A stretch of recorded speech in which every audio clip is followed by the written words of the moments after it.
Salam alaikum wa rahmatullah. Bon frère, il y a encore un deuxième point très très important par rapport à l'organisation. C'est le jugement le jugement, le fait de, comme chez les salafistes, c'est-à-dire le fait de revenir au tarot, c'est-à-dire d'aller vers le tarot pour juger quelque chose. Là, on parle du jugement entre deux croyants, bien entendu. Si on va parler sur deux croyants, donc deux shiras, si on va parler face à un croyant qui va aller vers le juge c'est un juge, on ne doit pas aller vers un juge mécréant en fait pour juger, on doit aller vers un faqih, un jurisconsulte. Voilà. C'est-à-dire on règle nos problèmes entre croyants, et ça aussi c'est une des raisons pour laquelle les chiites ont été opprimés. Et je vais donner plusieurs arguments. Par rapport à un croyant face à un kafir, en réalité, son sang, son bien, il n'est pas sacré, tu vois. Il ne vit pas dans un état gouverné par l'imam. Donc tu peux l'attaquer en justice, tu vois. Sinon, Allah Azza wa Jal nous dit dans Sourate, regarde, là c'est le jugement, là tu vois. Et ceux qui ne jugent pas d'après ce qu'Allah a fait descendre les voiles les incroyants. Sourate Al-Maïda, donc la sourate numéro 5, verset 44. Le verset 45 aussi, ceux qui ne jugent pas d'après ce qu'Allah a fait descendre, ceux-là sont les injustes.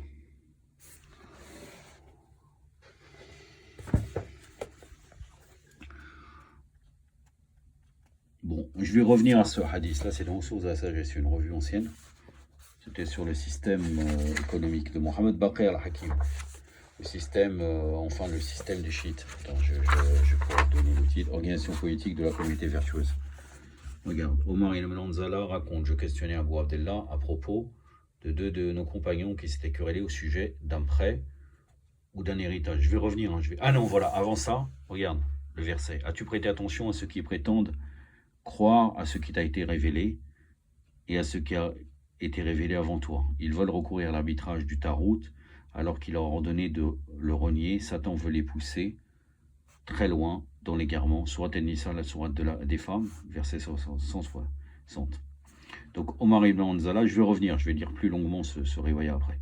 Je questionnais Abu Abdallah à propos de deux de nos compagnons qui s'étaient querellés au sujet d'un prêt ou d'un héritage. Il avait demandé l'intervention du gouverneur ou du juge.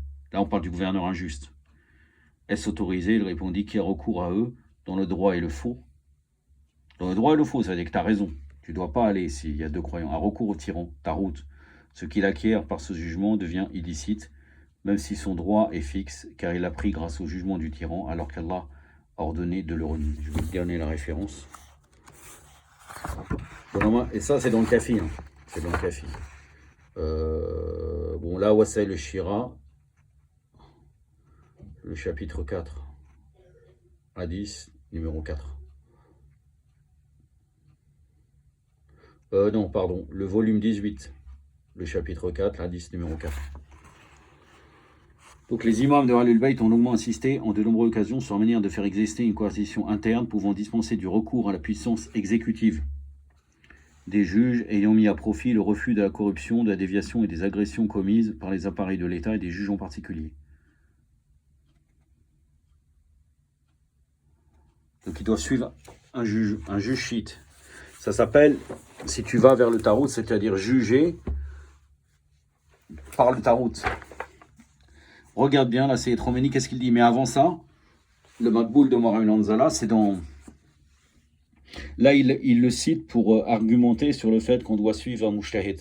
Mais en réalité, ça concerne le jugement. Ça, c'est dans El-Kafi, le sujet dans le chapitre Kitab al-Ilm, dans le sujet de la divergence entre des hadiths. Je l'ai cité même en extrait dans ma dernière vidéo. Donc là, je vais te le dire en entier. Regarde bien ces deux jugements. Le jugement de ne pas aller vers le jugement du Tarout. Entre deux croyants, tu dois essayer de résoudre le problème toi-même, ou bien tu te prends un sage, un juge chiite. Donc, une deuxième cause sur le fait que les chiites ont été opprimés. Pour l'économie, l'indépendance économique et l'indépendance au niveau du jugement, on ne va pas vers le Tarout pour réclamer un conflit. Pour un conflit entre deux croyants. Amr ibn Anzala, on dit aussi Omar ibn Anzala, déclaré, j'ai interrogé l'imam Sader au sujet de deux amis chiites qui se disputaient à propos d'un prêt ou d'un héritage et s'était adressé au juge pour régler ce problème. Donc là, c'est le juge Bakri ou bien le juge injuste qui n'a rien à voir avec les chiites. J'ai demandé si cela était permis. Il a répondu quiconque s'adresse à eux à propos d'un litige, juste ou injuste, s'adresser en fait au tarout, c'est-à-dire pouvoir illégitime, et tout ce qu'il obtiendra du fait de leur jugement, il aura obtenu en vérité de façon illicite, haram, même s'il était réellement dans son droit. Car il aura obtenu grâce au jugement et l'approbation du tarout, en qui Allah nous a ordonné de mécroire. Allah affirme tout en voulant prendre pour juge le tarout, alors que c'est à lui qu'on leur a commandé de mécroire. J'ai demandé ce qu'il fallait qu'il fasse. Il a déclaré, ils doivent chercher qui parmi vous a rapporté nos hadiths, étudier le licite et l'illicite, est devenu expert et connaît nos décrets et nos lois. C'est lui qu'il faut choisir comme un juge arbitre que je vais désigner comme gouvernant hakim. Donc ça, je vais te donner la référence, mais normalement, de toute façon, c'est dans le Kafi.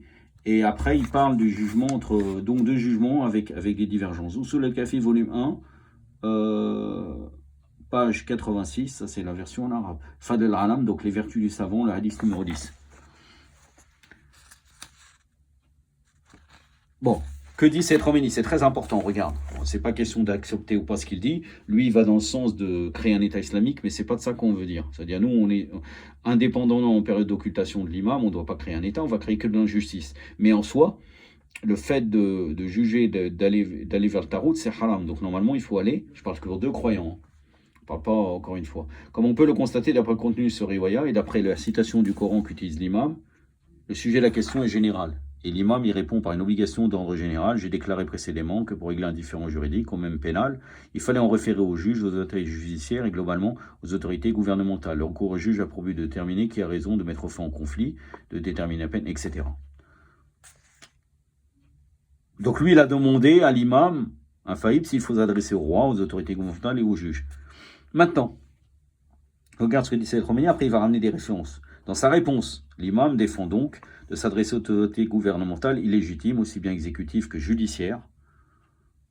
Il ordonne à la nation musulmane de ne pas avoir recours au roi et au gouvernement oppresseur, ni aux juges qui sont à leur service, même si les musulmans ont le droit pour eux et veulent le faire valoir. Même le croyant dont on a tué le fils, regarde bien, même le croyant dont on a tué le fils ou pillé la maison n'a pas le droit de s'adresser au gouvernement oppresseur. Bien sûr, tu pourras me dire, ouais, mais dans ce cas, qu'est-ce qu'on fait s'il a été injuste envers moi et lui-même, ce croyant, s'il a porté plainte? Laisse-le porter plainte, c'est lui qui va payer par la suite. Et de toute façon, vaut mieux être l'imam Ali, il a dit, vaut mieux être un opprimé qu'un oppresseur.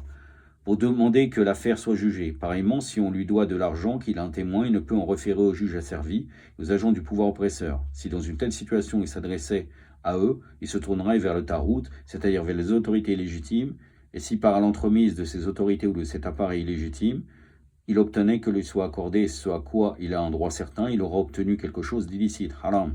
Il n'aurait pas le droit d'en prendre possession. Certains faqirs vont jusqu'à affirmer que dans les cas particuliers, si par exemple votre manteau a été volé et que vous arrivez à le reprendre grâce à l'intervention d'un gouvernant oppresseur, vous ne pourrez plus alors le porter. Donc là, je vais donner la référence, c'est des références sûres.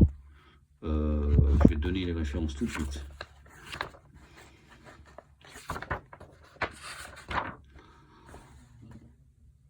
Muaqib savait aux Zawi, donc Kifayat al-Arkam, il croit en cette possibilité, que le fait que c'est interdit. On peut aller plus loin. Si quelqu'un prétend que personne lui doit un bien et de l'argent sans que le montant sur lequel porte la réclamation soit défini, un droit général étant réclamé, cette réclamation portera un nom de... Ah non, ça c'est autre chose. Voilà. Donc, Kifayat al-Arkam, croit en cette possibilité. Al-Qasa, Muhaqqiq, Ashtiani, page 22. Même si dans un cas précis, nous ne sommes pas d'accord avec cette prise de position, nous ne doutons pas de façon générale de la véracité de cette loi. Par exemple, si quelqu'un à qui de l'argent est dû s'adresse pour faire valoir son droit à des autorités autres que celles que Allah a désignées et qu'il entre ainsi en possession de son argent, il n'aura pas le droit de l'utiliser. Ceci est une exigence des lois religieuses. J'en ai fini avec ce sujet, Harry. Wassalamu alaikum wa rahmatullah.